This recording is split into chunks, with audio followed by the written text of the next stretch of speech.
So approximately 5 years ago in a video, I said this. So forgive me that the majority of my channel is just school stories and complaining about completely irrelevant things, like that sometimes I dry myself off after a shower and put my socks on only to realize my feet weren't completely dry yet. If that bothers you, then come back in 5 years where I'll be making videos about taxes and back pain instead. What? Why did I sound like that? Who are you? 5 years, huh? That's oh boy, that sure is a long time. Anyway, everyone knows that if you say anything on YouTube, whether it was a joke or not, it is absolutely imperative that you follow through. Trust me, you don't want to know what will happen if I don't. So, here's that video. Taxes. Yeah. It's kind of annoying, cause like, when you're self-employed, you get money, but you're like, not allowed to keep it all. So you gotta like, calculate how much you can spend. Which can be kinda hard, cause often you have to pay multiple different kinds of tax that gets calculated in different ways. And if you calculate it wrong, you kinda die.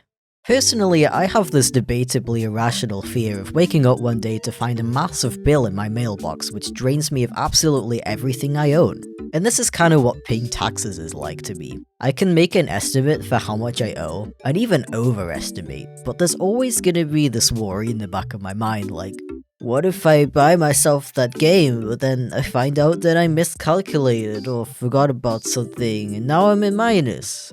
So I just don't buy myself anything. Who needs mortal possessions when you can slightly quell the voice in your mind that brings you fear each and every day? Is that an anxiety thing? That's probably an anxiety thing. I think it's time for unsolicited advice. So if you're thinking of becoming a freelancer or a content creator or whatever, make sure you save a decent chunk of your income every month for taxes. I think in most countries, if you're not earning a lot, you only pay them once a year. But even if you only pay a small percentage, that can add up to a lot to pay all at once. I recommend having a separate bank account for your business, and you only take a percentage of it out every month for you to use, and saving like a bit extra than the percentage you actually have to pay. Because obviously having a bit left over is a lot better than having less than you actually owe, because you miscalculated or there were some fees or taxes that you didn't know about. That kind of thing can happen. Probably has something to do with the fact that nobody really tells you this stuff except for random YouTubers, I guess. Anyway, not much more I can say about taxes that hasn't already been said, I think. Back pain, though. I could make an entire video about back pain. Remember being a kid and being able to sit cross-legged on the floor against your bed and play Nintendo DS for 6 hours in a row and not feel a thing? Nowadays, I sit on the sofa for 20 minutes, and if I don't have a pillow, my spine will be like a tangled up slinky. I also love the randomly occurring back pain. Just for like, seemingly no reason whatsoever. Your body's like, here you go, some free back pain. Something tells me people are not meant to sit at a desk for 6 to 12 hours a day. Still though, we did that as kids at school, and those chairs were horrible. We literally sat on a piece of plastic for an hour at a time, 5 or 6 times a day. I had nothing. Now I'm really out here, making the painful decision to buy chairs and mattresses that cost the same amount as my rent, and only seeing about a 30% decrease in randomly occurring back pain. I really wonder, like, back when I made that video where I said the thing, was I not having back pain? Because as far as I can remember, it's been a problem, like, pretty much since I started this channel. But that might just be my warped sense of time. Actually, I want to make a small disclaimer that a lot of this is hyperbolic for comedic effect. Getting a good mattress and chair actually did help a lot. Like, really a lot. Like, it's definitely scary at first to drop 400 on a chair, but honestly the difference between a 100 and a 400 is kinda wild. And I already thought 100 was a lot for a chair, as a naive little 19-year-old. I really thought I was splurging getting a 99-euro gaming chair, but that thing really started to hurt after like an hour of sitting on it. Which is especially funny to think about, because shortly before I moved to Germany, the office chair I was using at my mom's place broke. Very dramatically, by the way. I was just chilling and it like broke in two. I went flying. I've fallen off chairs so many times now that when I sit on my current chair and the backrest is not fixed, you know how some chairs have this function where you can lean back on them a bit, but not all the way? My partner always sets it to that, so if I use it after them, I'm there in the morning, half awake, with my tea in one hand, expecting to simply sit on my office chair. Suddenly I'm flying backwards. Obviously it's just a little bit, but it feels like I'm falling off a building. Getting a fight or flight response from sitting in a chair is one way to wake yourself up in the morning, I tell you. Anyway, what was I talking about? Oh yeah, my old office chair broke like 2 months before I was gonna move to Germany. So I wasn't gonna buy a new one, was I? If I used what little money I had to get one, I'd have none left to transport it over there with me. And it was only temporary anyway. So I ended up using this foldable chair that my mom had at a makeup station. I think that's what it's called. It was like a metal foldable chair with some faux leather cushioning on it. Oh boy, that was a wild 2 months. Sometimes I wonder if I permanently messed up my back doing that. Again, like, I guess you're just not as prone to back pain when you're younger. Because I would have back pain after sitting on it for a couple hours, but it didn't go away after I stopped sitting on it.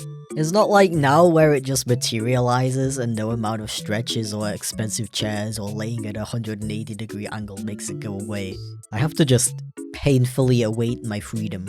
But yeah, 2 months is a long time to sit for 4 to 12 hours a day on the least ergonomic chair known to mankind. Like 1 or 2 weeks maybe would have been okay, but that was actually a pretty long time. And I'm not exaggerating when I say 4 to 12 hours. I'd come home from college, if I even had college on that day, and sit at my PC for the rest of the day. I did not go outside. Which could be another reason for my chronic back pain now that I think about it. So yeah, I would not be surprised if that was actually the cause. Although to be completely honest, I also have a terrible problem with sitting properly. Something about sitting with your knees and arms at a 90-degree angle, forearms and thighs parallel to the floor, minimal bend at the wrist, feet parallel to the floor, monitor at eye level, is really uncomfortable to me. So much that when I try to sit properly, I unconsciously morph out of that position after like 5 minutes. I once got this posture corrector. It's like a brace that you wear that literally forces you to sit properly. Obviously, you're only supposed to wear it for a bit at a time just to get your body used to it and not become reliant on it. But I kinda can't be bothered to put it on every time. You gotta like adjust the straps and stuff. It's a bit annoying. I'd rather just keep sitting like a shrimp, I guess. Yeah.